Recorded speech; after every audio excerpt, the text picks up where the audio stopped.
This is Thursday. Yesterday was history making, I suppose.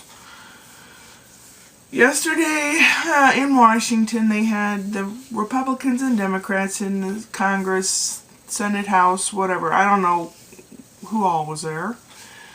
But they had an impeachment trial where people got to get up and give a small speech of their position for or against. And a lot of them used catchphrases and certain words. It's almost like they had a memo in the lunchroom saying, hey, if you want something to put in your speech, we urge you to put these words in, they'll work. Like sham. A lot of people say, this was a sham. Who talks like that in this century? That's like Mark Twain Day, Samuel Clemens, and back in 1850, 1890, they would have said sham. Or the guy from Australia selling that washcloth called the Sham Wow. But other than that, who uses the word sham? I don't know. It sounds like shame. And it's easy to say, it's easy to remember. There's certain words. I took debate and communications. I have a degree in communications and theater. And I was on the debate team. So I know a few things. Semantics really matter. What you say, how you say it. I noticed on one side, I won't say Democrats or Republicans because it doesn't really matter. One side, they were yelling more. They were louder. It's like watching TV in another language. You can always tell when the commercials come on because they're yelling louder. They want you to buy their stuff. It's a tactic that works on people that don't have a lot upstairs. Yelling, repeating certain phrases and words over and over. That is one of the tactics of brainwashing.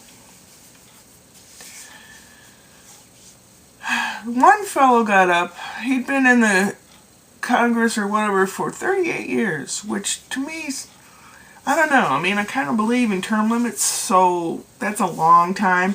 But he was very eloquent in his speech, and he said, he's seen this guy and that guy, and he's been through this and that before. He's agreed or not agreed before. He said 3 times they've had a vote whether or not they wanted to do this, and all 3 times they said, no, we don't want to do this. But then, some other things happened, and they said, we don't want to do it, but we have to. So they had 2 different things that they were throwing up there in front of people. One was, I'm sorry, I don't remember, but one was whether or not the president had compromised national security, or that kind of thing. The first one, the votes passed, the majority passed. And the second one took a while, but it passed. So he was impeached. The president is impeached. That does not mean he's sitting on the sidewalk and the vice president's running the country. That doesn't mean that. That just means that they found that he is not fit to do this job. It's like going in for your annual thing with the boss, and the boss saying, well, you're not doing very good here. The job, you're not really doing it, And just basically giving you a giant no-no written down on paper that without firing you, they're just telling you, man, you really shouldn't be doing this job. Kind of hint, hint. So, I don't know. I don't know what's going to happen. But anyway, that's that. Today I got up and I did laundry right away so I could hang it up and it would dry by this evening. And I vacuumed and dusted in my bedroom.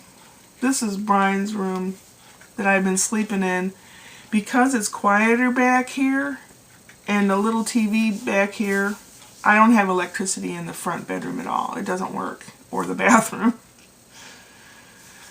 So, yeah, that's why I've been hanging out in here. But my room is clean. I still have to go through a lot of stuff and sort it and throw away stuff. And I've gone through my clothes before, and I'll have to do it again. And then I cleaned the kitchen.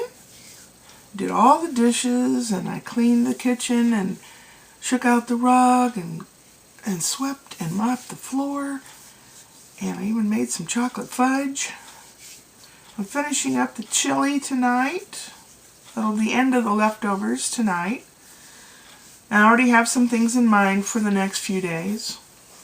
And Christmas, I actually bought some shrimp. Little shrimps. We're going to have shrimp curry or something like that. But Prosecco goes with shrimp, doesn't it? Maybe that'll be New Year's. I don't know. It's in the freezer. But the kitty cat's been extra nice. I came in here to watch Jeopardy because the TV in the other room's not working right. The screen goes dark, or the pixels get so big you can't see anything. And half the time the reception doesn't come in on that TV. I don't know why. So I come in and watch this one. So I'm lying here, and apparently I must have dozed off or something. But the cat was lying on the bed too, which I've told him he can do, but he never has until today. Which is nice. What is this? Oh. Nice to be able to see. Oh, I've talked way too long. Anyway, tomorrow is my shrink appointment.